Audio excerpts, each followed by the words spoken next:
Hello, Taurus! Salamat sa pagbisita. Ito po ang inyong Sun, Moon, Rising Sign and Venus Love Reading para sa sign ng Taurus. Kunin niyo lamang po kung ano yung nakarelate, kung ano ang mensaheng nakarelate kayo, tapon niyo ang hindi. Kung hindi nakarelate, okay lang yan. Maaari ng susunod na video ang siyang makaka-relate tayo. Ngunit naniniwala ako na meron at meron tayong makukuha dito, lalo na yung oracle card sa dulo. Dahil universal ang mensahe nun para sa lahat, regardless kung nakarelate sa sitwasyon na nabanggit o hindi. Uh, Dinadoubt mo ba ang sarili mo, Taurus? Nagdadalawang isip ka kung yung pinaplano, gusto mong gawin ay tama ba? Kung meron ka ng kutob na kailangan gawin, go mo na yan. Huwag mo nang i-second guess ang sarili mo.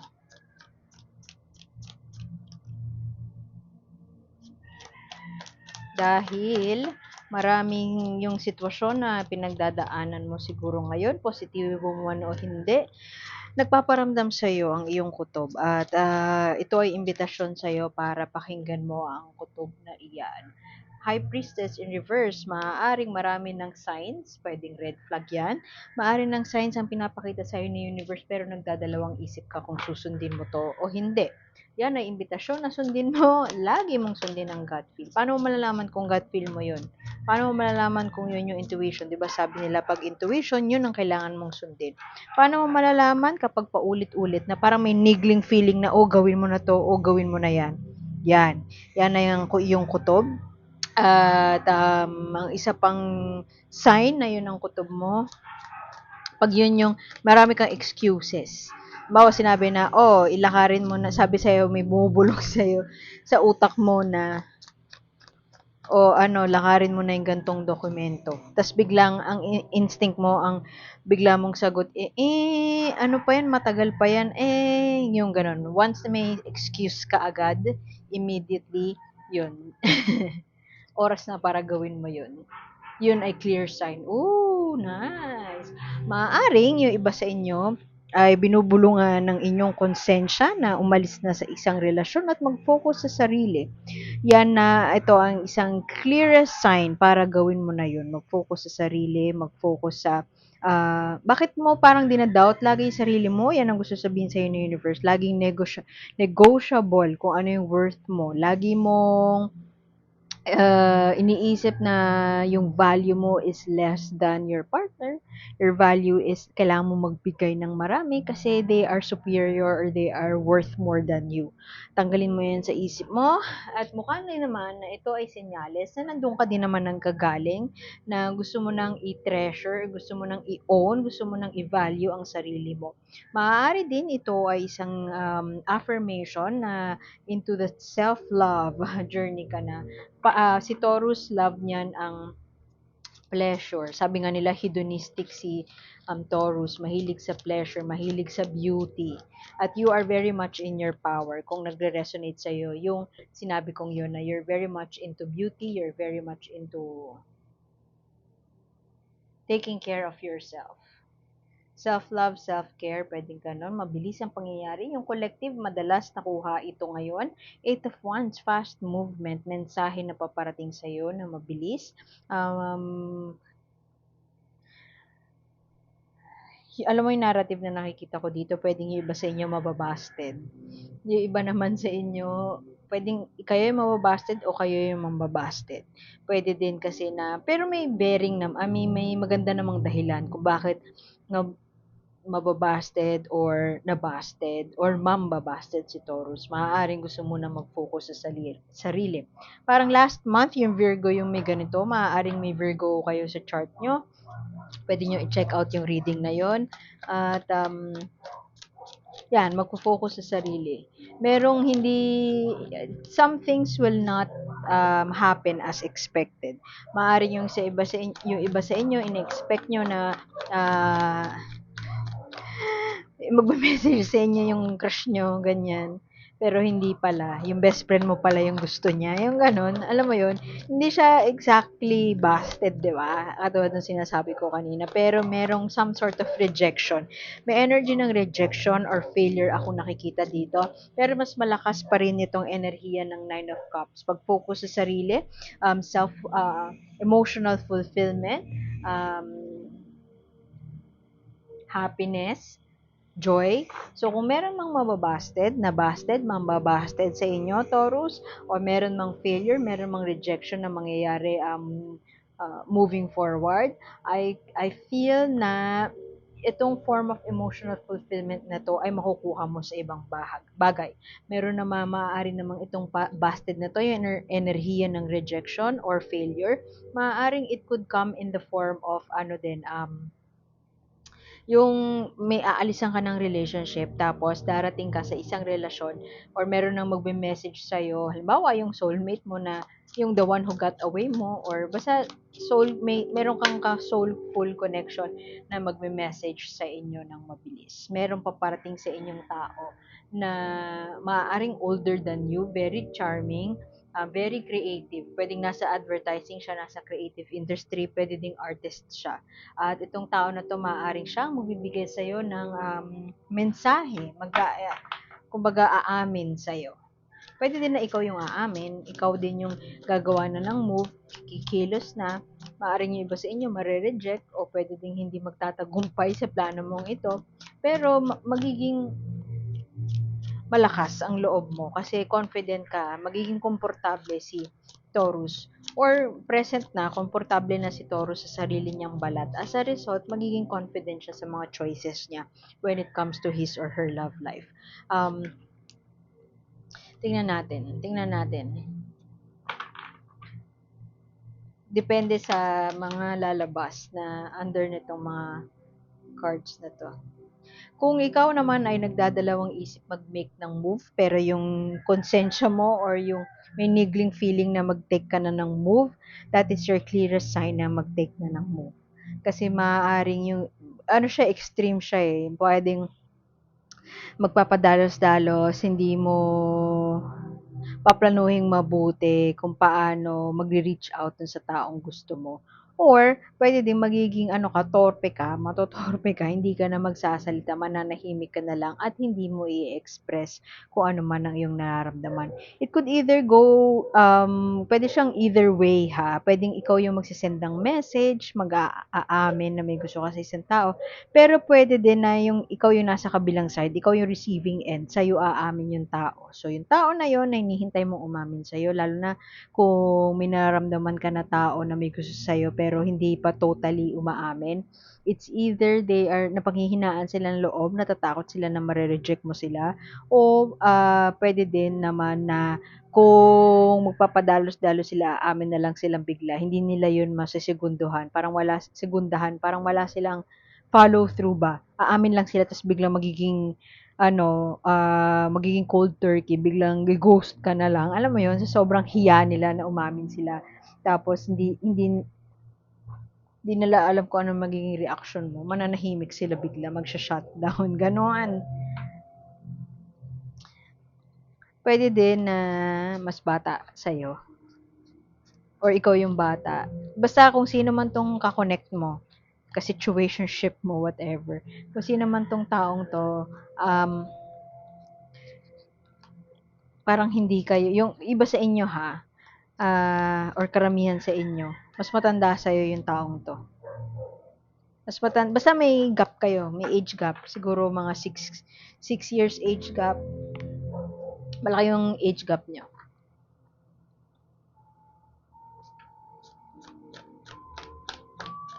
Kung meron mga mare-reject sa inyo, merong ano, hindi ka 'wag kang mawalan ng pag-asa kasi may parang kumbaga may i-o-open sa'yo si universe na something.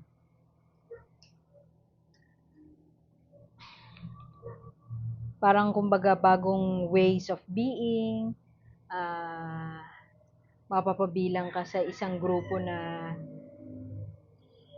alam mo yun, makikilala mo yung sarili mo eh. Mahahanap mo yung emotional fulfillment mo in some other ways. Kasi maaaring yung iba sa inyo, naghahanap ng emotional fulfillment by virtue of being in a relationship. Pero ngayon, itong cards mo, yung mukhang yung pinapakita sa'yo ni universe, kung ipipilit mo ang sarili mo sa isang tao, hindi ka magtatagumpay. Pero, with this rejection, marirealize mo kung ano yung tunay na magpapasaya sa'yo. So, maaaring ibubuksan ni universe ang isang door towards a land. Mars yung naiisip ko na land dito. Hindi ko sinasabi na makakarating ka sa Mars. Pero alam mo yun, Mars kasi hindi barren siya, di ba? O, hindi natutubuan ng halaman doon. So, patay na. Yung akala mong patay na or barren land, the universe is telling you or giving you a sign now na sa imagination mo lang yon.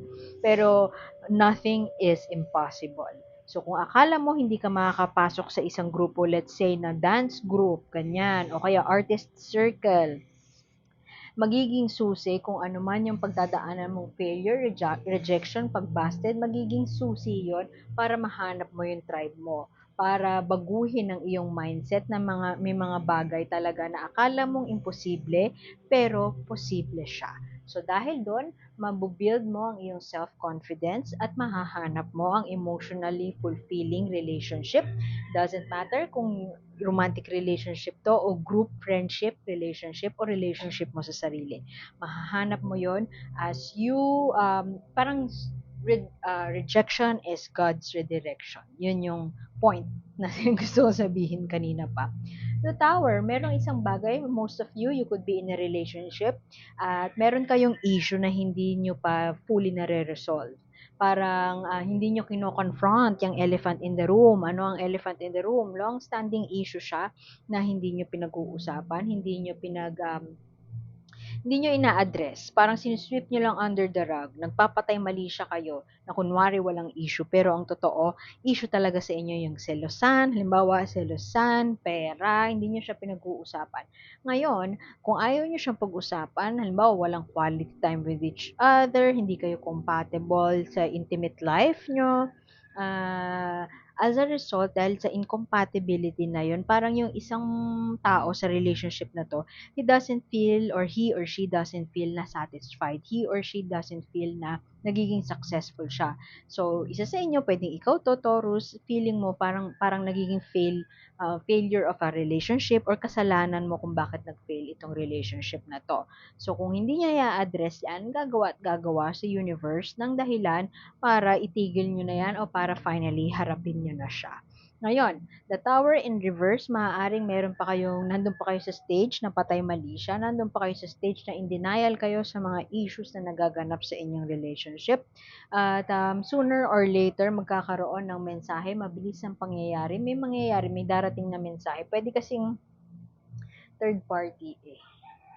Alam mo yun, very, very sensitive and very aabot sa away kapag napag-usapan ng third party.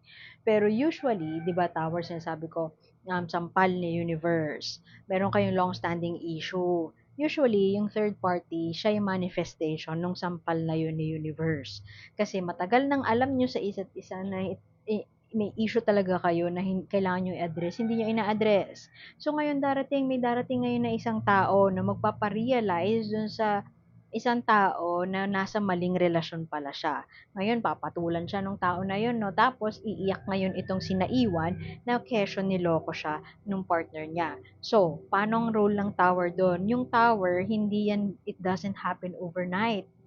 Yung third party na yan, maaaring it happened overnight, pero yung pagpatol sa third party na yon, it doesn't happen overnight.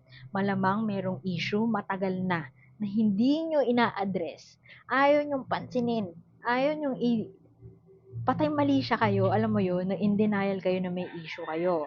So, pinapatagal nyo ng pinapatagal yung issue na yun kaysa pag-usapan nyo until dumating ang tower, ang sampal ni universe. At usually, ang manifestation nun ay ang third party. Ganon ang tower. Sasampalin kayo ng universe. Ayaw nyong harapin yung issue nyo sa isa't isa. O sige, gagawa ako ng paraan para kumilos kayong dalawa. Usually, ang manifestation ng third party. Okay? Doesn't happen overnight.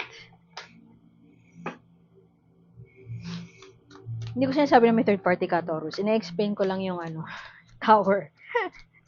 Explain ko lang yung tower. Kaya, Kung meron sa'yong bulong yung sarili mo, na gawin mo na 'to, may kutob ka, pag-usapan niyo na 'to, ayusin niyo na 'to, o kaya say yes to yourself. Huwag kang magsakripisyo sa ibang tao sobra-sobra. Alagaan mo yung sarili mo. Kung hindi mo pa rin susundin yun, yung bulong na yun ng konsensya mo or ng um, konsensya mo o ng intuition mo, kung wala kang gagawin, ay talaga naman, si universe ang gagawa ng paraan para ma-realize mo, talagang gumawa ka ng aksyon para hindi ka magsakripisyo ng bonggang-bongga at alagaan mo yung sarili mo. Gusto ko lang i-emphasize ang importansya ng pakikinig sa kutob, pakikinig sa sariling wisdom kaysa yung naniniwala sa chismis at kung sino-sino, at sa pagharap ng elephant in the room. The more na hindi nyo pinag-uusapan yung elephant in the room na yan, gagawa sa universe ng dahilan para pag-usapan nyo siya. O finally, para mag-break na kayo. Kasi ang tigas ng ulo nyo eh. Ayaw nyong ano eh. Ayaw nyong walang gustong magbago. Walang gustong pag-usapan siya. Eh di, magpasok tayo ng ano, divine intervention. Magpasok tayo ng isang tao ngayon para mag-break kayo. Ayaw, ang tigas nyong ulo nyo eh. Yun ang gustong, ganyan ang tower. So, kung halimbawa, makinonood kayo ng ibang tarot readings, may nakita kayong tower, yun ang ibig sabihin nun. Pero, yun nga, sabi ko kanina, di ba, may Mars, whatever it is that you think na imposible, the universe can make the impossible possible. So, kung feeling mo, nalosyang nga na, wala nang natira sa'yo, kasi kinubos na lahat, sinakripisyo mo na dun sa partner mo, sinasabi sa'yo ng universe na hindi pa huli ang lahat. Kasi mahanap at mahahanap mo. Ito nga, merong mensahe sa'yong parating na mabilis. Pwedeng magmamigrate ka, pwede din na mahahanap mo yung makaka-achieve ka ng ibang bagay outside of your romantic relationship. May magagawa kang achievement na magdadala sa'yo ng success, ng happiness, ng joy. At maaaring doon mo marirealize na hindi ko pala kailangan maging in a relationship para maging masaya ako. Okay? Kung meron kang naiisip na gawin, huwag kang magpadalos-dalos. Pwedeng sasali ka sa grupo. Di ba nga sabi ko kanina, pwedeng dance group. Pwedeng meron mag-o-offer sa'yo na sumanib, I don't know, na sumama sa kanila, mag-travel. Pwede din na meron tao na, yun nga, umaaligid-aligid sa'yo at iimbitahan ka mag-travel o may malaki age gap. Iimbitahan ka na mag-join dun sa, alam ko, ewan ko, artist circle, ganyan, mag soul searching, punta ng Siargao siguro, I don't know, mag beach trip, ganyan. So, hindi ko masabi na magiging perfect yung relationship mo kasi may tower ka eh. May tower ka, may issue, may long-standing issue, may kailangang i-address sa relationship. Pero, ang clearest, clearest message is, mahahanap mo yung that which will make you happy and emotionally contented, emotionally fulfilled. Meron ka mang rejection or failure sa ibang aspeto ng buhay mo, pero when it comes to your heart, magiging ano siya, happy and full. I'm not really sure kung happy and full siya na sa relationship mo, pero I feel like happy and full dahil sa, full as in puno full dahil sa connections that you would build with a certain group. Ewan ko, tradition, hindi ko alam eh. Tradition, sistema, school, pwedeng babalik kayo sa school. Pero merong isang tao mag-play ng part para makapag-reflect at makita mo yung goodness of your heart or makita mo kung ano yung whatever it is that truly makes you feel happy. Merong energy, may tao na ano yun nga, smooth talker, charming, creative.